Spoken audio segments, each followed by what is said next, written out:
Time for another edition of Fast Break Bets, talking about Thursday NBA playoff games. And we'll also mention parlayplay.io as a place to go if you're looking for some action. If you're someone who likes to wager on props, maybe you're someone in an area where you can't wager legally yet, but you like to play sports, you watch sports, you know what's going on, you just can't get any action in. This is a place for you. As long as you parlay a couple props together, you can do it legally. You get great value for doing so. And if you use our promo code NFL Betting Blitz, it'll help us out. And you'll also get a nice little bonus when you deposit there. Erik, buddy, 2 games today on the slate. And we have 2 teams trying to keep their seasons alive. One of those teams is your team, the Milwaukee Bucks, who were able to stay alive one more time. Now they're a 6-point underdog on the road here, and just unfortunately a depleted team at this point without your 2 best players who you felt like were the guys you were going to lean on at this time of the year. And it really was admirable how hard they fought the other day. Now, I don't know if I trust Indiana to close this thing out. I don't know if I trust Indiana as a 6-point favorite. This is a team with players that haven't quite been in this situation a lot overall and as a group together. The one thing I will go to, and the one kind of spot I trust in here, was something that I played a few games ago when we were talking, and that was just Brook Lopez, because I feel like he is someone in the situation now that you can consistently go to get some easy looks, to get buckets. I mean, at any point, he can get his shot off on a deep 3 situation in the post. And Brook's point total for today was only 13 and a half.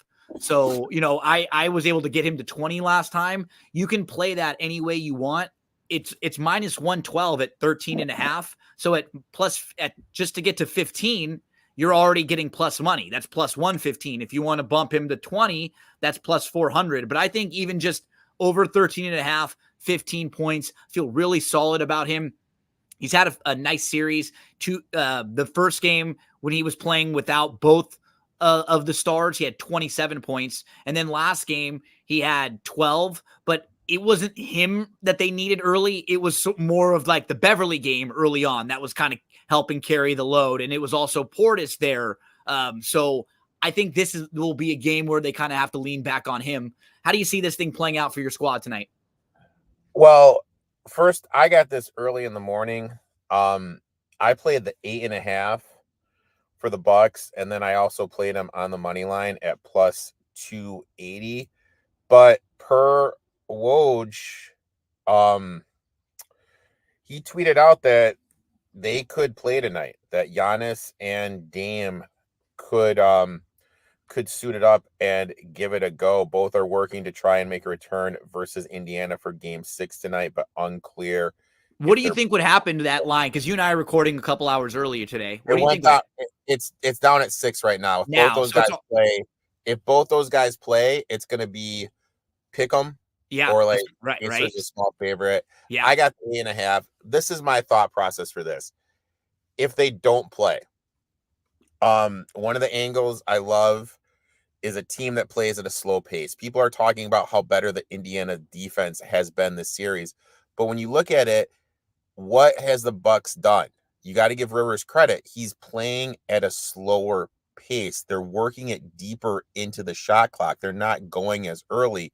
Thus, they're limiting the possessions and not allowing the Pacers to get out and run.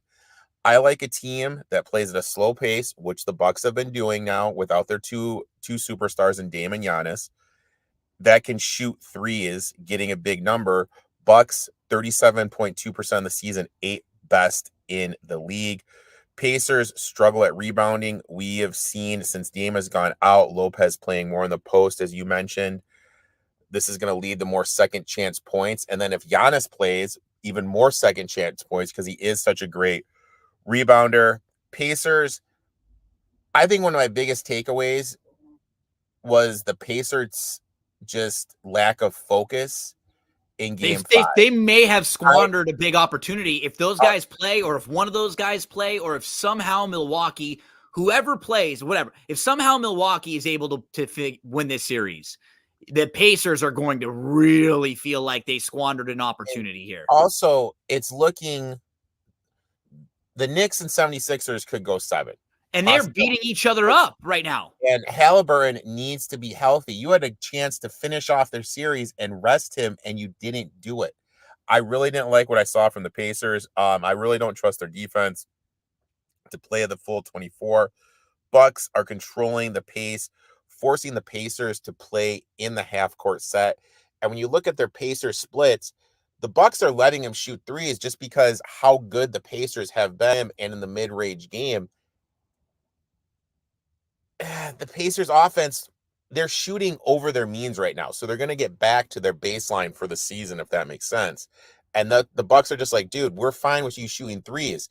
If Miles Turner goes 6 to 10 for threes and we lose that way, we're fine. Obi Toppin hits 2, we're fine, because they know statistically the odds say that won't happen. I think the Bucks pull it off here, man, just because the championship pedigree, they really have no one that can stop Middleton. Halliburton's backed up. The Pacers aren't really playing the Pacer basketball that they did. Well, they don't really know who they are because they were a team that was real offensive and lighted up. Now they're they're better defensively than they were before. They were horrible just based on some of their personnel with the Siakam out there a little bit more. But you're right. They don't really have an identity one way or the other. It's not like this is this incredible offensive team that's going to overwhelm you that way, and they're just not going to worry about defense. Or, hey, this is a really good defensive team. It's like they're trying to do a little bit more defensively, but they're losing out offensively. And I know what you mean. They're sometimes in trying to create that balance, you lose your strength, right? As a coach, that's one thing you got to be careful, because you want to make sure, okay, we have a couple great offensive players. We want to make sure we put them in a place to succeed. But if we put every really good offensive player with a really bad offensive player just because they're good on defense, well, those offensive players aren't going to be able to really thrive, right? Because they're not going to be able to pass the ball well, create assists, and play off of others. So, yeah, you got to worry about that type of thing. And they're in a weird spot. This is a huge game just for the Pacers, for the Bucks, because, again, can they buy themselves one more game? Can one of those guys maybe come back tonight? And if Lillard or Giannis is out there, that's going to give your squad such a big pick-me-up. Just a huge shot in the arm.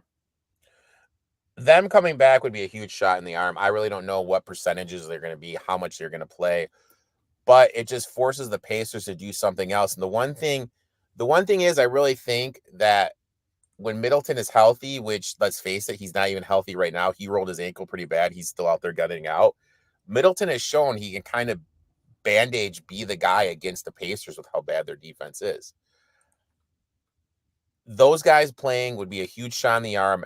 Siakam struggles against Giannis, and the Pacers are really going to feel the pressure. If those two roll out there and they start, even if they're not 100%, the fear is, obviously, with the calf injuries to long-term injury, which would be the worst thing possible.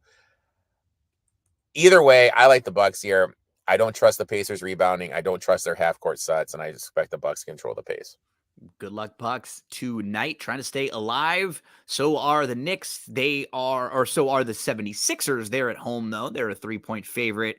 As the Knicks 3-point underdog on the road, over under 201.5. Talk to us about how you see this game playing out tonight. So I played the Knicks. I did too. So this is the trend. Teams up 3-2 on the road. It's a 90-game sample size, are 67% against the number. In those 90 games, 59 have been straight up wins. To me, this is a lot like the Game 3 situation. Knicks bluffed their way to a win in Game 2, lost, obviously didn't cover in Game 3. I think it's going to be the same thing here. 76ers bluffed their way to a win. Now you come home, and now this is going to be the game they're going to lose. Harris, 49 minutes. Maxey, 51 minutes. Embiid, 47 minutes.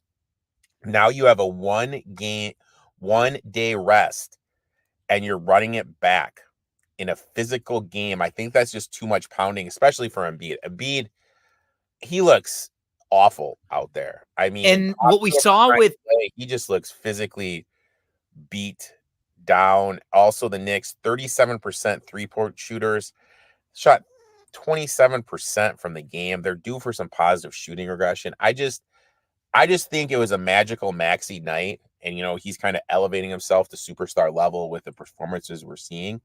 But if you run that game back 100 times, the Knicks win that probably 98 of them. It was just one of those, because they were up 7 with what, a minute and a half left. Maxey got that 4-point play. Just some fluky stuff. Knicks control the rebounding.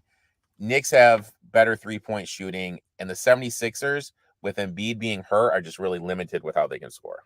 Yeah, Harris had his best game of the series too. He'd been awful for a lot of it. And I feel like we saw that the Knicks are able to win a game even with a bad game from Brunson. They did it the first couple games in the series. I don't think the Knicks can win. I don't think Philly can win unless they get a superhuman game from Embiid or like they did from Maxey. And that's just so difficult to count on. I think they need that. And as you pointed out, physically, Embiid just doesn't look good right now. The longer this goes, I think the worse it is for him at this time. He's trying. I really want to give him credit for that, because for being tough enough to want this. He's not a guy that doesn't care. He does care, but he's still not able to do what they need from him right now. I'm on the Knicks. I played him on the money line and plus the 3.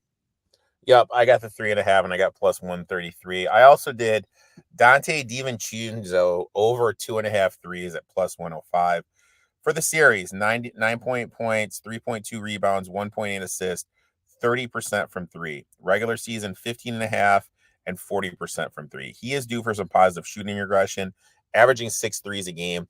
Ever since Julius Randle has gone out, he's been in the de facto number 2 guy. I think the Knicks are going to win. If the Knicks are going to win, they need he needs 8 or 9 or 10 threes, right? They need to do something. The last 2 games, he's made 3 threes while shooting 14, so he's still going to shoot them. Yep. He's shown us for half the year since Randall got hurt that he can be this guy. He's just through a slump right now. I'm going to play the regression. I think he bounces back. I played him over 2.5 at plus 205. I played over 3. You can get it at plus 440. If you really want to get crazy, you can play him to have the most threes in the game.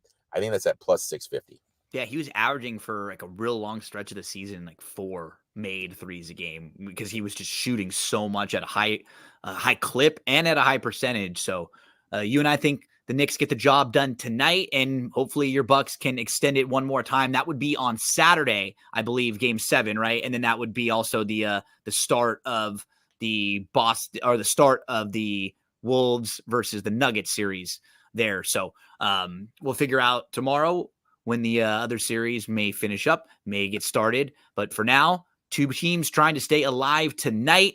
So Erik, talk to us about your parlay play. Gave everybody the information earlier. I'll flash up the promo code again. What are you playing today from parlay play? From parlay play, I am doing Dante DiVincenzo over the 2.5 threes, and I did Maxey under his point total. Thanks so much, everyone, for hanging out with us again today. We will be back tomorrow and every day that there are NBA games. So tomorrow, Erik, so Friday, Saturday, you have a guest joining you, right? Bryce from the I Need It Sports podcast is going to be hopping on and joining me those next 2 days. So good luck to you. Good luck to everyone out there, and hope you all have a couple nice days in your NBA handicapping. I'm going to join Erik on his podcast to talk some Kentucky Derby. And if any of you out there are horse racing fans, or if you just like to play the Derby in those races, I did a ton of stuff this week, Erik. We have, I think I have 16 videos out there, all recorded, previewed each race, talked with a bunch of guests, all of them shared thoughts on Oaks and Derby, and then going on a bunch of different shows. Looking forward to talking with you. A lot of times we talk about like matchups, head-to-head stuff too. That's what's nice. Usually we'll talk about things in a different way for more people that maybe aren't betting the races all the time, but more like sports gamblers. And that's why the segment on your podcast is really good for people that are probably watching this show and maybe just like to play the Derby and some of the big races. They'll get an idea of how someone like you plays the Derby. Yep. I definitely hit the head-to-heads. I play a little pick 4, pick 5, pick 3s. I mean, this is the one day where I'm really locked into horse racing. So we look forward to talking about that on Erik's show. And then Erik will be back hosting the NBA shows the next few days. I'll join Erik later in the week on Sunday. Good luck, everyone. We'll talk to you again real soon back here on Fast Break Bets.